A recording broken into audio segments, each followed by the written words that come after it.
Hello and welcome. Welcome to YATRI.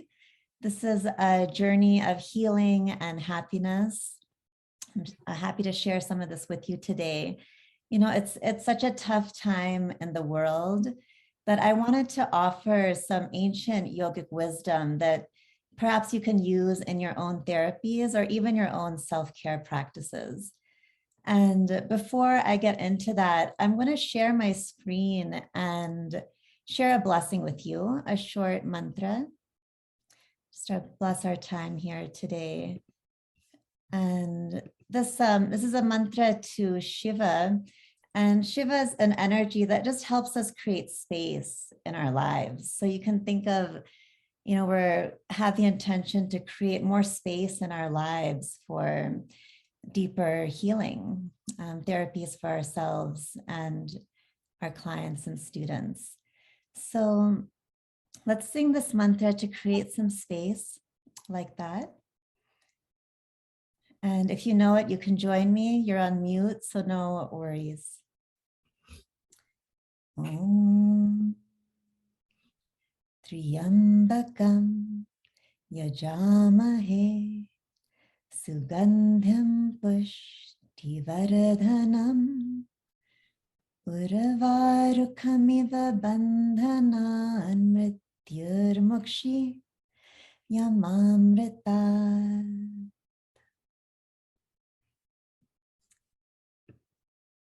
So now that we're blessed up, let me begin with just giving a picture of what is going on in the mental health field these days, just to get an idea of what's happening. And a lot of what I see happening in the mental health field, as actually I see in the yoga field as well. And one is just that so many healthcare professionals are getting burnt out. There's a report I was reading in Psychology Today that said up to 60% of mental health professionals experience signs of burnout. And what is burnout? It looks like emotional exhaustion. It can be socially isolating. You can see that there's slow progress with your clients or students, and this reduces our feeling of personal accomplishment. When we feel burnt out, we feel impaired in our emotional and physical health. We might be experiencing headaches, muscular pain, depression. We might space out during sessions with our clients or feel relieved when clients cancel. You might find yourself repeating the same interpretations again and again and giving advice rather than really listening to clients. A decline in empathy and fantasizing about another job. These are signs of burnout that have become so common these days amongst psychologists. And also in a Forbes report, they say now 78% of psychiatrists have high levels of burnout, and up to 16.1% show signs of major depression. So to care for healthcare providers is a huge thing right now. In general, a lot of mental health providers are overwhelmed because there's so much demand for their work. And if we look at what people in the US, for example, are saying about their mental health, they're saying it's worse than it's been in the last 2 decades. And that's any group, from college students to pregnant women, any type of group you can think of are showing that they're experiencing worse mental health. So, the issues are serious, from like opioid addiction to higher rates of depression and suicide. And the solution really is to care for ourselves better, because what happens with a lot of care practitioners is we give so much that our own self-care is like at the bottom of our to-do list, and we usually don't even get to it. So to bring our own self-care to the top of the list, and what is self-care? The ability to refill and refuel oneself in healthy ways, through behaviors that promote physical and emotional well-being. Self-reflection is a part of self-help, making the conscious effort to seek out resources to foster your well-being. I think that's really important because a lot of us know what to do. You know, we know we should be exercising and eating well, and we know these things, but we don't actually do them. And it's almost like helpful to get someone to help you to organize your own self-care. Because if you've noticed, our self-care, it is a holistic practice, you know, to care for ourselves at the level of body, mind, heart is a holistic practice. Excuse me one second.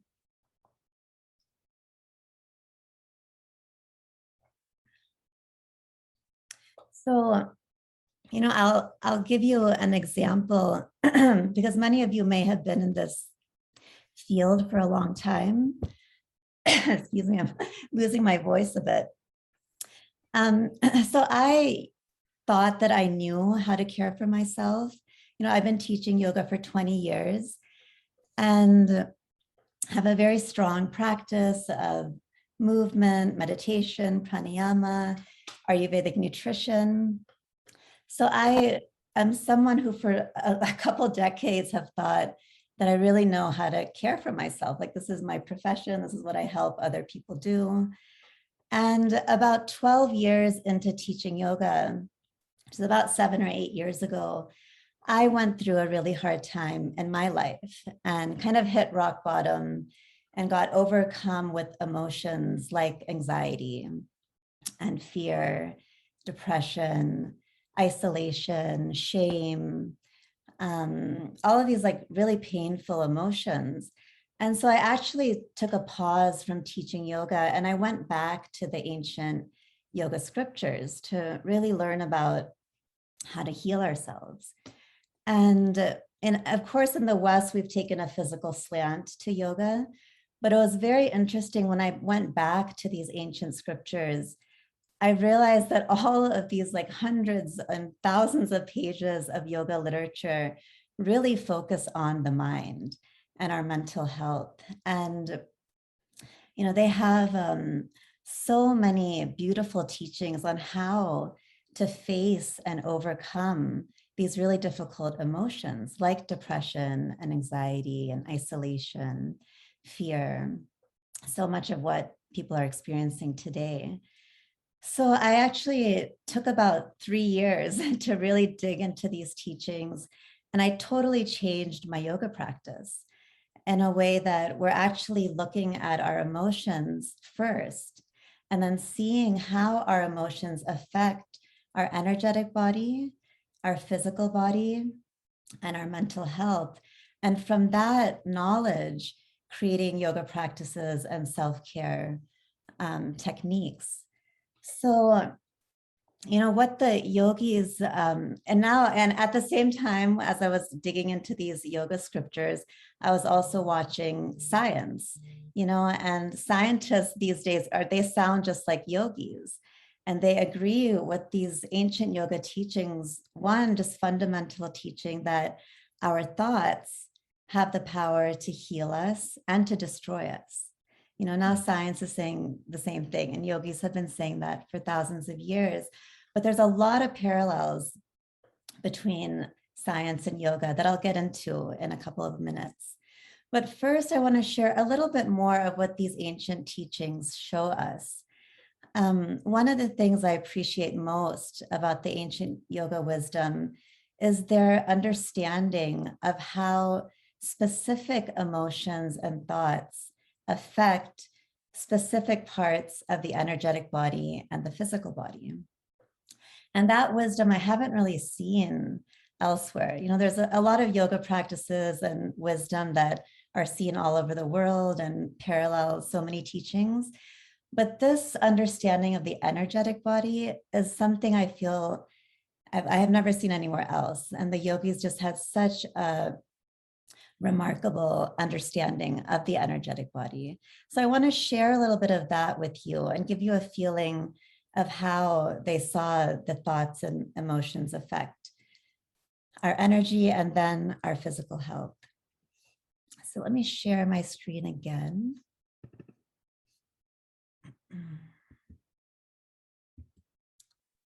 So first of all, with the energetic body, we also call it the subtle body in yoga. And I'm sure everyone's heard of prana.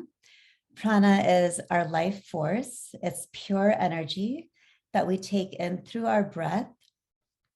We also take in prana through water, through food, through the air we breathe. So when prana enters the body, it takes one of 5 different movements. And those movements of prana are called winds, or in Sanskrit, vayus. And yoga and healing, it's really on an energetic body, it's all about the winds. It's all about the vayus. So there's certain thoughts and emotions that create blocks in our winds. And when the winds get jumbled up, it affects our chakras, it affects our channels, and then it affects our energy levels and it affects our physical health.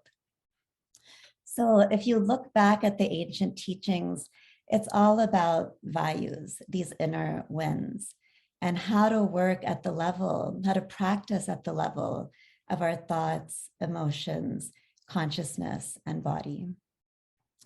So a little more to show you this. So this graph shows the 5 movements of prana, or the 5 winds, which are vayus. So let's look here. First, we have Udana Vayu, which is at the throat.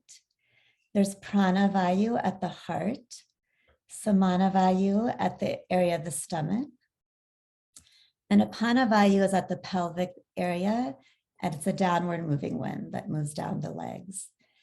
Vyana Vayu is a whole body. It affects the entire body. So those are the 5 main winds. And here it gets really interesting. So in the scriptures, there's a very important line. They say, where the thoughts go, the winds follow. So where the thoughts and emotions go, the winds follow. The pranic winds, or the vayus, follow. So, and they offer this depiction in the scriptures. So if you can imagine a horse and a rider, and wherever the horse goes, the rider follows. So it's just like that. Our thoughts and our winds ride in tandem. They're that connected. Okay, just another second here.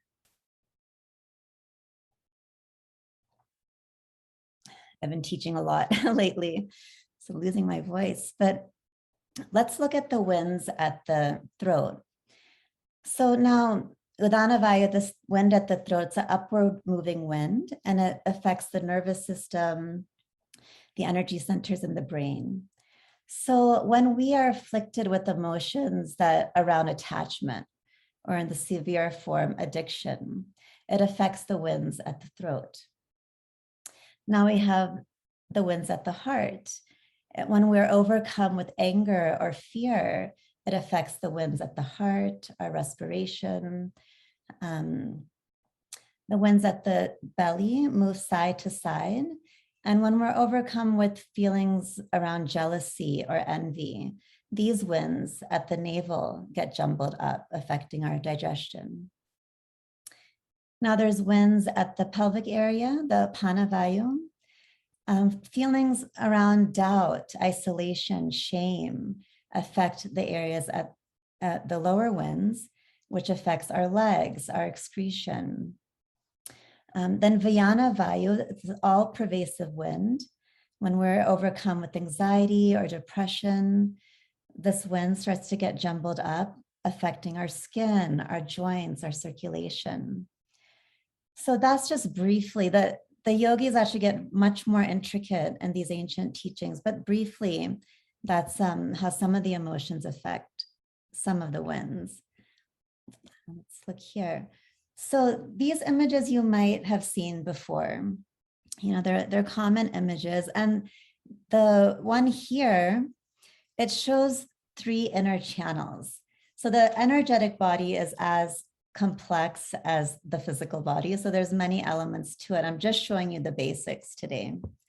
So these three channels, they're called nadis. There's actually 72,000 nadis, but these are the three main ones. And usually this is how our subtle body looks inside. There's these three channels are crisscrossing with one another. And it looks kind of beautiful in a way, but it actually, this isn't what we want, because each place where there's this crisscross, these are the areas of the chakras, the energy centers, but the chakras are also choke points. The chakras are points in the body where we're most susceptible to getting knots and blocks. And in this person here, there are several knots along the spine in each of these areas of the chakras. So the area, this image on the other side, we see three lines. The left channel's on the left, the right channel's on the right, the central channel is nice and clear. And this is what we want. This is on an energetic body level. This is the goal of yoga, to have all three channels side to side, no crisscrosses, no blocks or knots. And then prana can move in and up the central channel. Now, the central channel is Sushumna Nadi in Sanskrit. It's translated as the bliss channel or the wisdom channel. So Sushumna literally is translated as a very good song or a very good hymn. And the idea is that when prana moves through the central channel without any blocks or knots, then we can hear our song, Sushumna, a very good song. We can hear all the wisdom within us starts to surface. We get access to it. All our energy that's blocked and dormant starts to stir and awaken. So this is what we're going for. And what creates these knots more than anything, more than our diet, more than the way we exercise, what creates these knots are thoughts and our emotions. Because remember, the thoughts and the winds ride in tandem. So having, I was actually exposed to these teachings as a child, but in my 30s, when I was going through this rough time and I went back to the ancient scriptures, I learned everything to a deeper level. And you might have noticed in any wisdom tradition, any kind of wisdom book, we can read the same book again and again. And every time you learn more because there's so much depth to these teachings, right? So when I was going through my tough time in my life, I really took time to understand all of these subtle body teachings. And again, here I'm just showing you the very basics.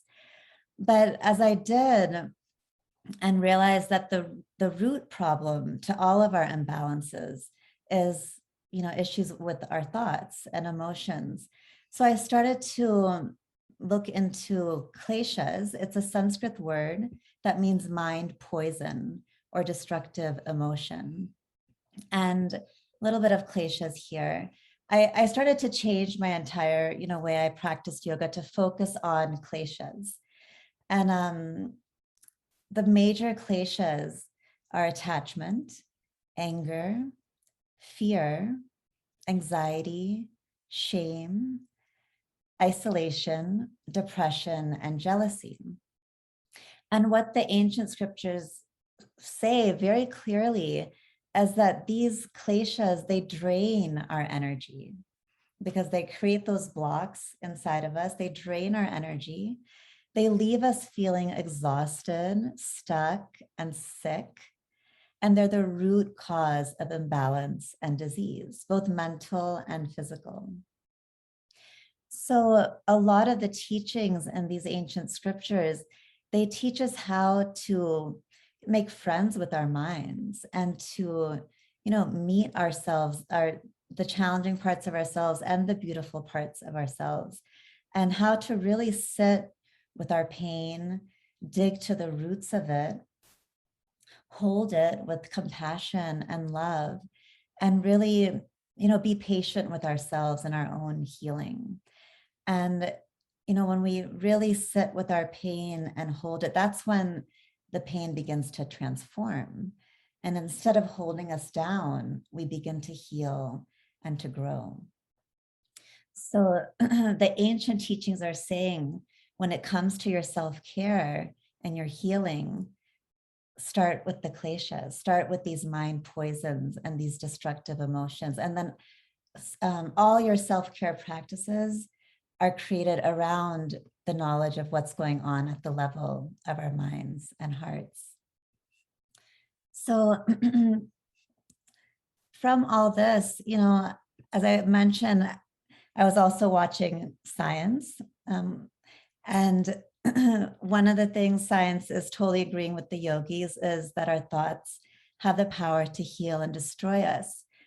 And more than that, as I was looking at the practices that science recommends, they're so in line with yoga. So another example is just repetition, to create new neural pathways and to create new habits. It requires repetition. And this is what, with yoga, traditionally, we didn't actually practice like one yoga session once a week. That's not really how to create change or create new neural pathways. It's like doing a little bit every day. Like even with movement, we could do 5 minutes of movement, but if we have the awareness of where our mind is while we do the movement, what our thoughts are, how we're working on shifting out of some destructive thought patterns or emotions while we're doing the movement, then even 5 minutes of movement becomes really powerful. So the idea of yoga is to do a little bit of practice every day at the level of the body, mind, heart. And this is what neuroscience is saying: repetition, repetition, repetition, to really create a new neural pathway and experience the world in a different way. So neuroscience also has this concept of mirror neurons, which is basically saying that what we see, we become in a way. Like there's this concept of emotional contagion. And as some of you are therapists, you probably know all of this, but it's the idea that who we surround ourselves with is really important, because we're around negative people, we're going to start feeling negative. We're around positive people, we're going to start feeling positive. So this idea of being very careful of who we let have an impression in our lives. No, excuse me.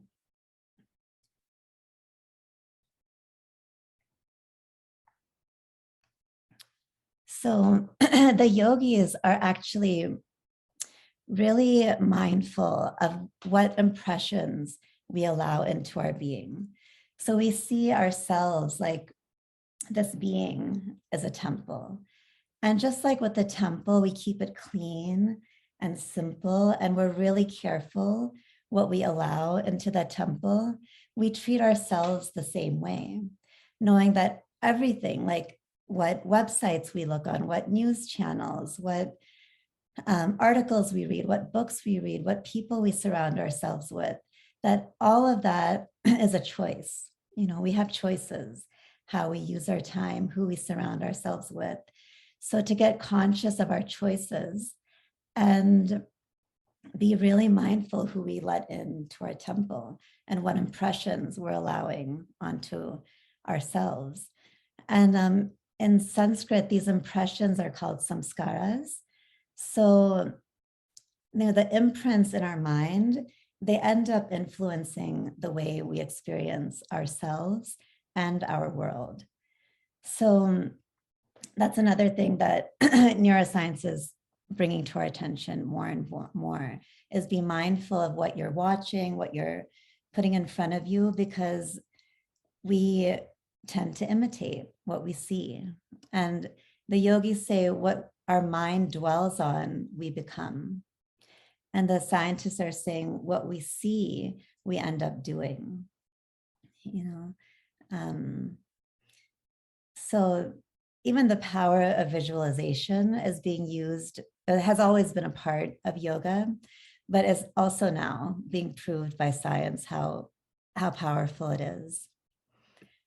Another thing is when we get into our self-care practices, one thing that has been found in research is how important it is to have a support system, a community, to have accountability partners. You know, if we're just doing our self-care by ourselves, we might not get so far. You know, we might lose our momentum. We might take care of ourselves for a week or two and then stop. So having accountability partners is huge. So one study showed that if you have an accountability partner, you're 65% more likely to meet your goals. If you have a regular connection with your accountability partner and you're checking in with each other regularly, that number skyrockets to 95%. So being part of a community, having friends, having accountability partners is huge in our self-care. Meditation, developing concentration is, science has now found that the less we're able to concentrate, the less happy we are. The more we can concentrate and focus, it directly impacts our level of happiness. And these days we have devices that are literally designed to take away our attention. So bringing in meditation practices into your self-care is huge, especially now. And, you know, meditation isn't really just sitting for 5 minutes and being a little quieter than the rest of the day. You know, it's actually, there's so many techniques that teach us how to cultivate concentration and clarity and stability in our minds, very specific teachings. So to have a meditation practice where you're really learning to develop concentration and stability and clarity is huge for our health and happiness. Another study I found interesting through science was they measured the happiness in monks who had a very strong meditation practice, daily practice. And they realized, and then they measured the happiness in new meditators. And they realized that people who were learning to meditate, they would experience this bliss when they got to a certain level where the mind really starts to slow down. They compared it to the bliss of like biting into a fresh, crispy apple. So for that moment, you feel that good. And then the people who had been meditating for years and had a daily practice, they found that same bliss they experienced all the time, whether they were meditating or not. You know, so we start to bring the effects of our practice into our lives. It starts to become inseparable from our lives. Another study I found interesting happened in California and I think Riverdale on the science of happiness. And this brought me back to accountability partners and being part of a community, because they said that, you know, when we just take care of ourselves and we place our energy in caring for ourselves, our happiness, we feel good, you know, in the moment. But when we're a part of a community, not for our work, but for our own nourishment, when we're a part of a community and we have accountability partners and friendships, and they're not just helping us, but we're helping them. Like when our kindness starts to spread in that way, and we do one act of kindness on a friend or a partner, then we're not only happy at the time of giving, but that happiness lasts for at least 2 or 4 weeks after the act.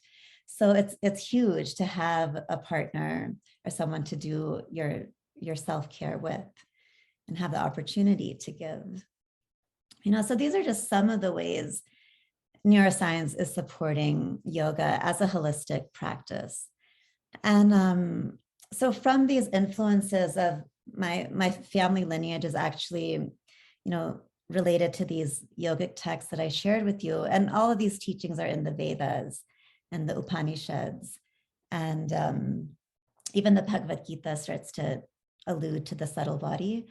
The Hatha Yoga Pradipika is another ancient text where all of the teachings I shared about the subtle body, that's where they are.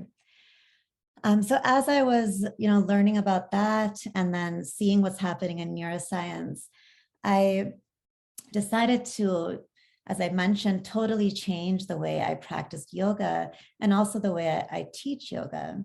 And one thing that I was seeing, ironically, during this time is that some of my close friends and even colleagues who had, just like me, had very strong yoga practices and self-care practices, or so we thought, they were also going through really hard times. And these are like top teachers, tons of students, and friends in the therapy world too. Just dealing with life challenges, huge life challenges, and getting to a point where it's like we could barely get a hold of our own minds, let alone, help another. And so it was just interesting to see this phenomenon happen all around me. And as I mentioned, I took 3 years to just pause from teaching and doing much else, but then learning really how, because then the question comes like, how do we actually help someone? And how do we actually help ourselves? How do we really heal ourselves? And I found that it 100% has to be a holistic approach, because just working on our minds is not enough. And just working on our bodies is not enough. And just working on our hearts is not enough. And to even do all these practices without some, teachings on nutrition, what kinds of herbs and spices and foods are nutritious for us. And even, related to our emotions, because our emotions, again, affect certain parts of the body. So there's certain supplements and herbs that can help us when we're feeling depressed, or that can help us when we're feeling anxious. So even bringing in those nutrition teachings is important when we look at our self-care. So not just our mental, not just meditation, yoga, movement, and nutrition, but even, our communication, learning how to communicate well. And this is something I wish that we learned in school, how to communicate well with one another. So, because when we look at the emotions and thought patterns that are destructive, a lot of it has to do with suppressing what's inside of us, not being able to express what's inside of us. So when we say a holistic approach, that's what I mean, like not just our mind, body, heart practices, but bringing in nutrition, bringing in communication skills. So I started to, work with a couple close friends who are also yogis and who are also going through a hard time. And we came up with foundations and pillars to our practice. So this is, what I started to do this about 7 years ago. I created YATRI, and I called it Yoga for Emotional Healing because of everything I'm sharing with you right now, that our emotional and mental state is really the root of our imbalances. So with Yoga for Emotional Healing, we focus on our emotions and our thoughts primarily, but we add all of these other aspects to our practice. So I'll just share a little bit the YATRI foundations. And again, this is to give you ideas if you want to incorporate all this into your own self-care practices or your own therapies that you share with others. But one, and all of the foundations and pillars came straight from the ancient yogic wisdom. So one is to recognize that we have choices, and to consciously make choices that support our potential. To realize that the choices that we make affect our experience. So again, who do you choose to spend time with? How do you choose to eat? who do you choose to let into your circles of influence? Really important teachings in yoga to protect our gates, to be really aware again of the impressions we let in. So these days that would be what websites, what articles, what books, what music, what media, what people, what advice, what thoughts you let in, and to recognize again that you have a choice. You know, we can turn the TV off, or you know, we have choices. To see yourself as a temple and really be careful of what you let in. Keep it clean and simple. And just an example, like every day we can spend 1 hour watching Netflix, or we can spend that same hour doing a self-care practice. So to really just recognize how much choice we have. And the choices we make, all the little choices we make every day, that really ends up shaping our life. Even in our thoughts, we have choices. And this is one of the first things we learn in YATRI, is how to become aware of our thought patterns, which ones are destructive, and then how to change them. So the second foundation is self-respect, you know, setting healthy boundaries, respecting our energy, realizing that our physical body is limited, and we only have so many breaths in this life.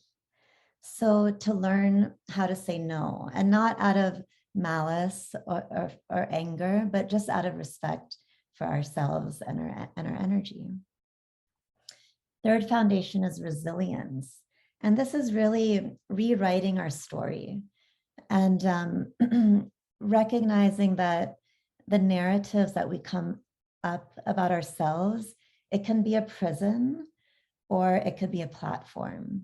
And just an example, like right now, a lot of people in therapy, a lot of therapists and healthcare practitioners are overwhelmed.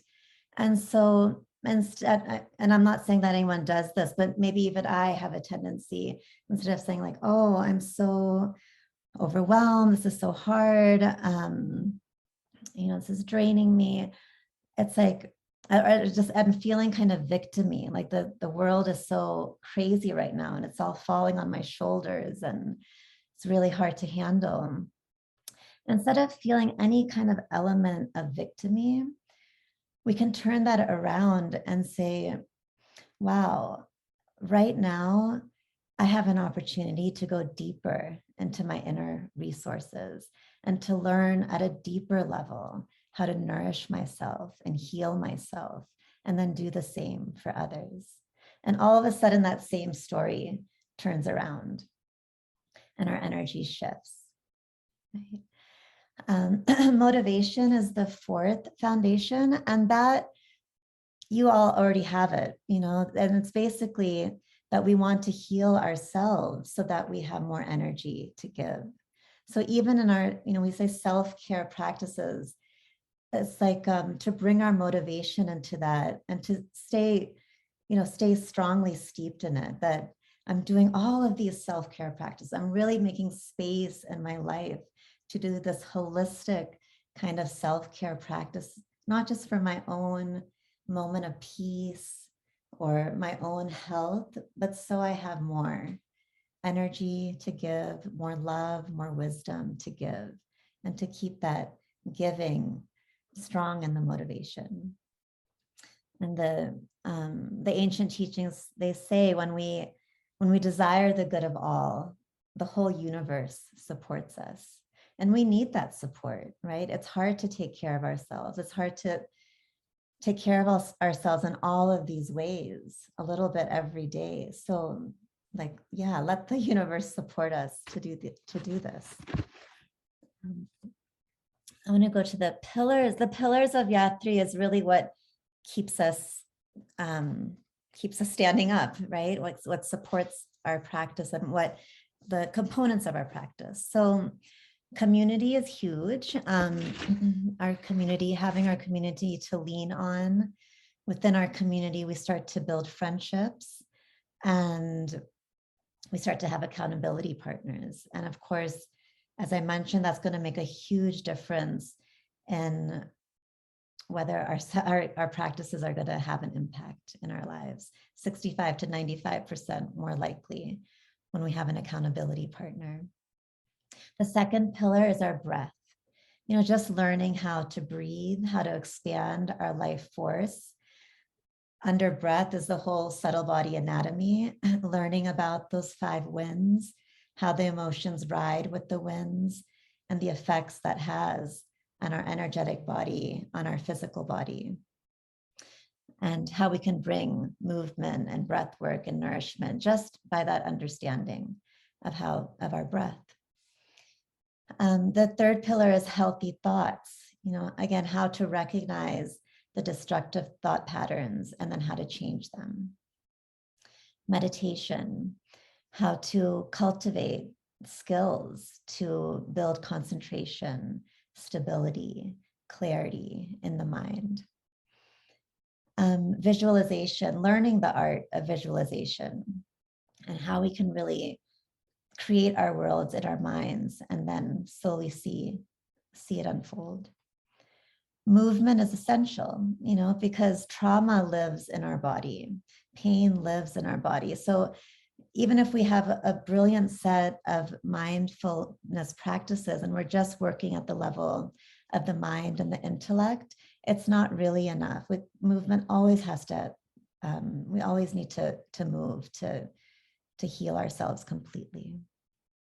Rest, deep rest, being still, letting whatever's within us surface, developing the skills to be present with ourselves and meet what's arising.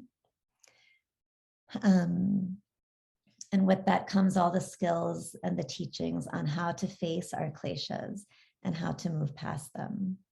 And just a bigger picture with YATRI, there's a lot of foundational practices we do, but the bulk of it, we actually take 1 month for each klesha and really go into all the wisdom teachings around that klesha, what movement practices, what breath work, what types of nutrition can we bring in, spending at least 1 month on each of those emotions I mentioned in the beginning: anxiety, depression, anger, attachment. There's specific teachings for each klesha, each emotion. And that's when to me, it gets really fascinating. So the other pillars are nutrition, as I mentioned, communication, and then celebration is huge, and this is fun when you're a part of a community, like taking the time, even if it's a moment, to just celebrate our personal development and what we're learning about ourselves, what we're learning about healing, how we're bringing it into our lives, and as a community or on your own, taking time to celebrate yourself and your efforts. So that's a little bit of my journey as my yoga journey, how it completely changed, how I've been seeing, amongst my colleagues and how I experienced myself, just how hard it is to take care of ourselves and to really heal ourselves, and how much effort it takes, how many angles we have to look at healing from. Those knots I mentioned that form in our bodies, in Sanskrit, they're called granthis. Granthi means, it literally translates as a very difficult knot to untie. And those granthis are really hard to untie. And that's why we have to have a holistic practice. And that's why we have to, come from so many angles to start to loosen those knots. So my feeling is that, especially as being a therapist and being in the healthcare profession, that you already know how to heal. You already know probably a lot of what I said today. And it's interesting to me how wise the ancient yogis were, because one thing that they say is that the problem isn't that we don't know what to do. That's not the issue. The issue is that we don't do what we know is good for us.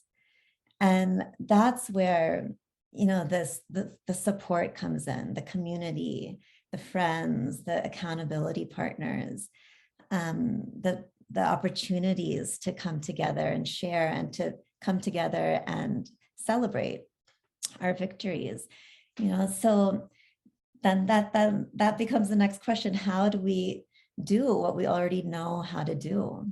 And as I mentioned in the beginning, so many healthcare professionals, we're caring so much for others that our own self-care is like at the bottom of our to-do list, and something we often don't even get to.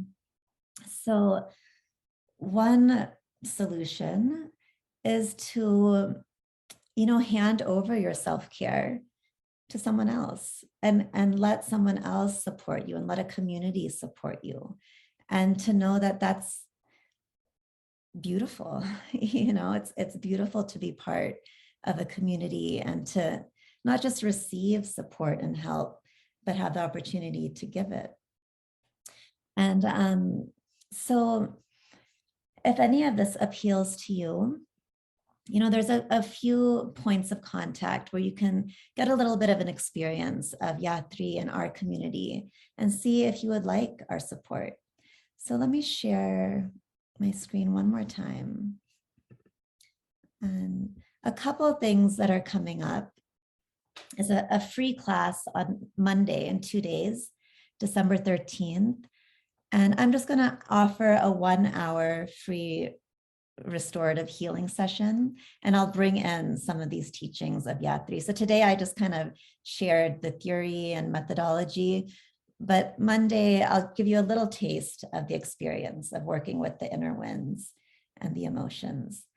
So it's so if you want to get a taste of it, that's a free offering happening on Monday.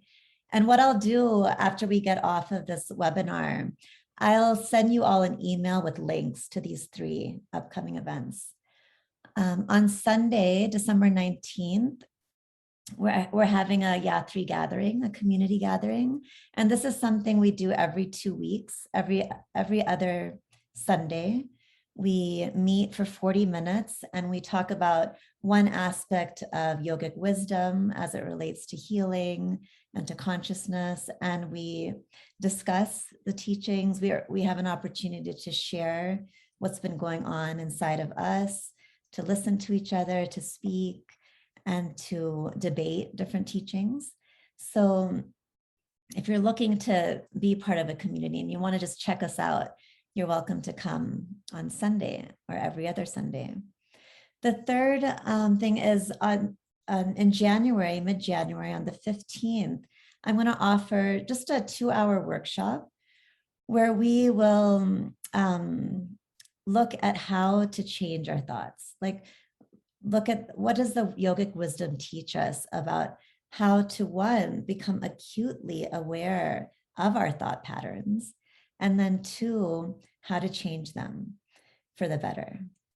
Most of our thoughts are repetitive and harmful and just take away our energy. So when we become conscious of that and can change that, it's huge. And it's one of the core practices of YATRI. So I'm going to share a workshop on Saturday, January 15th, 12 p.m. Eastern time, if you want to save the date. And again, I'll email you about that. But that's just 3 things coming up if you want to have an experience of what I've been talking about.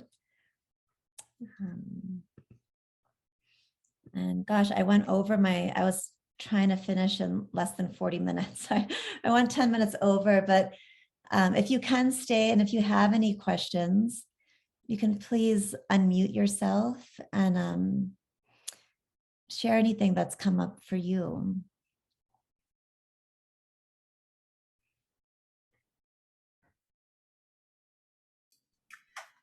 2 things I wanted to say. As usual, so many things resonated for me, Reema. So thank you so much for this.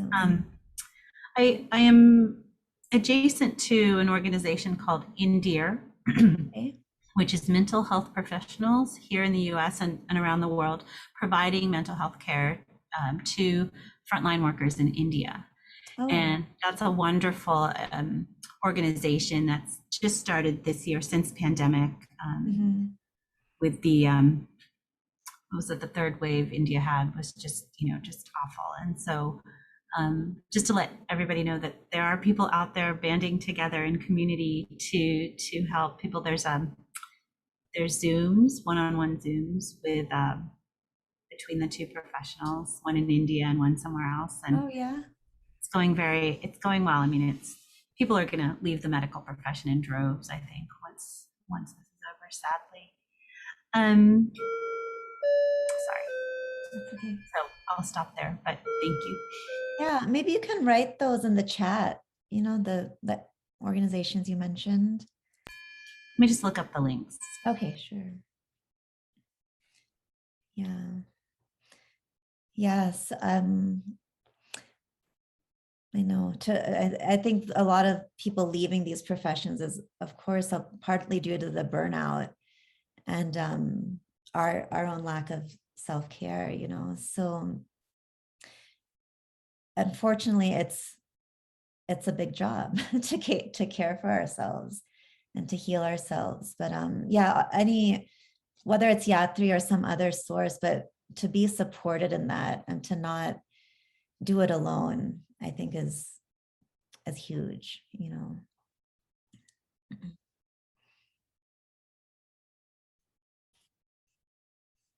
Yeah, Gordon. So in the 90s, I really was into my sadhana. Mm-hmm. And after 2 years of heavy sadhana, like you said, I felt like those nadis were very straight and very open. And I felt as though every time I learned something, I thought, why didn't I know this before? It's so obvious. It's so obvious. Everything was sort of opening up for me and becoming normalized. Mm-hmm. Since I've been retired for the last 8 years, not doing my meditation groups every day at work, in the office, and being out of contact with other people, I noticed that my sadhana has gone, well, it's not gone down, it's just that I feel more isolated, yes. Yeah. And that thing that you said about having somebody to rebound your thoughts off of Mm-hmm. is something I must take note of. Yeah. Mm-hmm. There's a real struggle to set aside ego to ask for help. I'm horrible at it, as I exhort my children to ask for help Yeah. all the time. I find myself, it's not pride, I don't want to bother people, Yeah. whatever ridiculous reasons we have. But Gordon, in terms of accountability, in the last several months, I've had the privilege of joining several writing cohorts, and I just have found that support and that accountability. Just I have produced so much more writing, so I'm actually doing the thing I claim I want to do. And the one thing I added was accountability. So I'm 100% hear that. So having accountability partners, whether it comes to, getting us out of our isolation, to build community, to ask for help, and to give help. Thank you.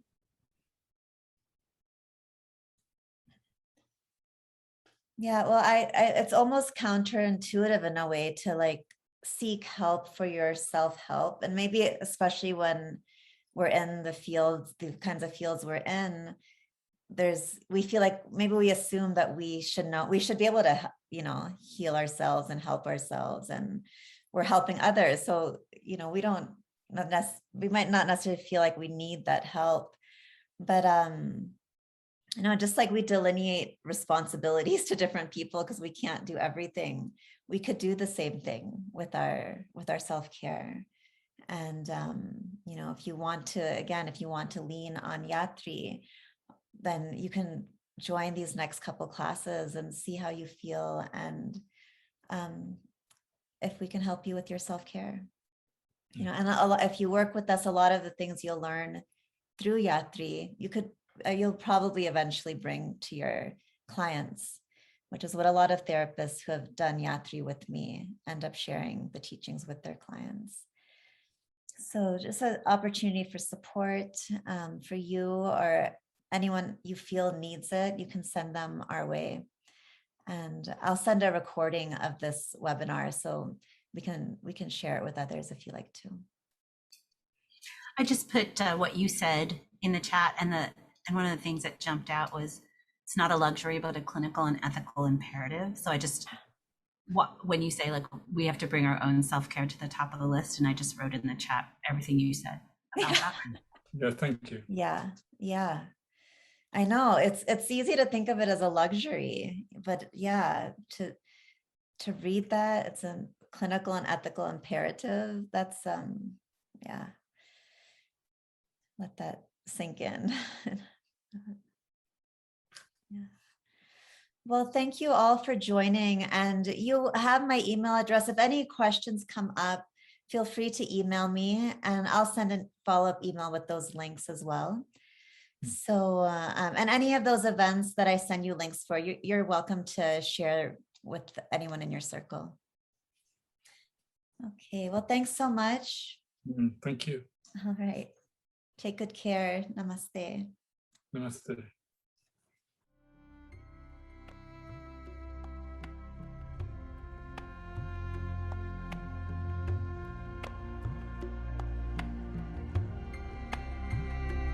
Om Shanti, Shanti, Shanti.